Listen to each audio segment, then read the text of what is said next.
Hi viewers. Revanth Reddy సర్కార్ అంటే బతుకమ్మ చీరలు పర్యాయ ప్రోత్సాహక కార్యక్రమాల గురించి అయితే నేను ఇక్కడ వివరిస్తాను. అంటే నా వీడియోలో బతుకమ్మ చీరలు ఎప్పుడు ఇస్తారు, ఎవరికి ఇస్తారు, ఆ తేదీలు ఏంటిది, ఎన్ని చీరలు ఇస్తారు, క్వాలిటీ ఎలా ఉంటుంది అనే వివరాలు అయితే నా వీడియోలో పూర్తిగా ఉంటుంది. ఎక్కడ స్కిప్ చేయకుండా చూడండి. అలాగే నచ్చినట్లయితే లైక్ చేయండి, సబ్స్క్రైబ్ చేయండి. ఇక్కడ ఇందిరమ్మ చీరల పథకం అంటే ఈ సంవత్సరం అయితే ఇందిరమ్మ మహిళా శక్తి పథకం కింద అయితే ప్రభుత్వం బతుకమ్మ శారీస్ అయితే పంపిణీ చేయాలని నిర్ణయించుకుంది. ప్రతి మహిళలకు అంటే ఒక్కొక్క మహిళకైతే 1600 విలువైన చీర అనేది ఇచ్చే లక్ష్యంతో ఉంది. అంటే 1600 అంటే 2 చీరలు అన్నట్టు, అంటే 800కు ఒక చీర. పంపిణీ తేదీలు వచ్చేసి సెప్టెంబర్ 22 నుంచి 30 వరకు ఉంటుంది. అలాగే వీటి నాణ్యత గురించి అయితే చెప్తాను. గతంలో బతుకమ్మ శారీ స్కీమ్లో కొన్నిసార్లు అయితే నాణ్యమైన శారీస్ లేక, అలాగే సోషల్ మీడియాలో స్త్రీల అభ్యంతరాలు అయితే చాలానే వచ్చాయి కదా. వీరి ఉద్దేశం ఏంటంటే ఇప్పుడు క్వాలిటీ శారీస్ ఇవ్వాలని, అలాగే మహిళలు సంతోషంగా ఉండాలని, అలాగే చేనేత కార్మికులకు పని కల్పించడానికి కోసమే రేవంత్ రెడ్డి గారు ఈ నిర్ణయం తీసుకొని ఈ శారీస్ని అయితే తయారు చేయించడం జరుగుతుంది. అయితే కొంత సమాచారం ప్రకారం బతుకమ్మ శారీస్ పంపిణీ పాత విధానం పూర్తిగా ఉండకపోవచ్చు.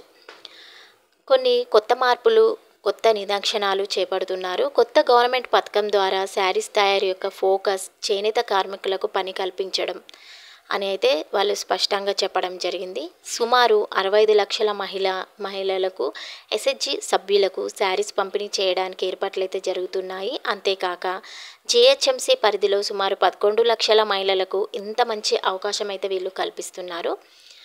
ఇక్కడ మొత్తం శారీస్ ఆర్డర్ సుమారు 480 కోట్లకు పైగా ఖర్చు పెట్టేలా ఉన్నారు. అంటే పెడుతున్నారని అయితే వాళ్ళు క్లియర్ చేశారన్నట్టు డిక్లరేషన్ అయితే ఇచ్చారు. అలాగే ప్రభుత్వం మహిళా శక్తి పెంపొందించేందుకు పండుగ సంబరాలకు మహిళలకు ప్రత్యేకంగా వాళ్ళు సంతోషంగా ఉంచడానికైతే ఈ పరిష్కారం అయితే చూపుతుంది. ఇక్కడ ముఖ్యమైన ఏంటంటే చేనేత రంగానికి మద్దతు ఇవ్వడం, స్థానిక వేతనాలను ప్రోత్సహించడం, పెరిగిన నాణ్యత వలన మహిళలు పంపిణీ అయిన శారీస్ ఉపయోగించడంలో సంతృప్తి పొందుతారు. అలాగే గతంలో నాణ్యత తక్కువగా ఉండడం వలన అసంతృప్తి కూడా పొందడం వల్ల వీళ్ళు ఈ నిర్ణయం అయితే తీసుకోవడం జరిగింది. ఇలా రేవంత్ రెడ్డి సర్కారు అంటే బతుకమ్మ చీరల విషయానికి వీళ్ళ నియమాలు, లక్ష్యాలు, మార్పుల యొక్క కీలక ప్రకటనలు అయితే వాళ్ళు క్లియర్గా ప్రకటించడం అయితే జరిగింది. అయితే ఇది ఎవరికి అని అంటే స్పష్టంగా చెప్పారు. ఫుడ్ సెక్యూరిటీ కార్డు ఉన్న మహిళలకు, అంటే మనము రేషన్ తీసుకుంటారు కదా, రేషన్ కార్డు ఉన్న వాళ్ళు వారికైతే రెండు చీరలు అయితే ఇస్తారన్నట్టు వాళ్ళకే హక్కు ఉందని అయితే చెప్పారు.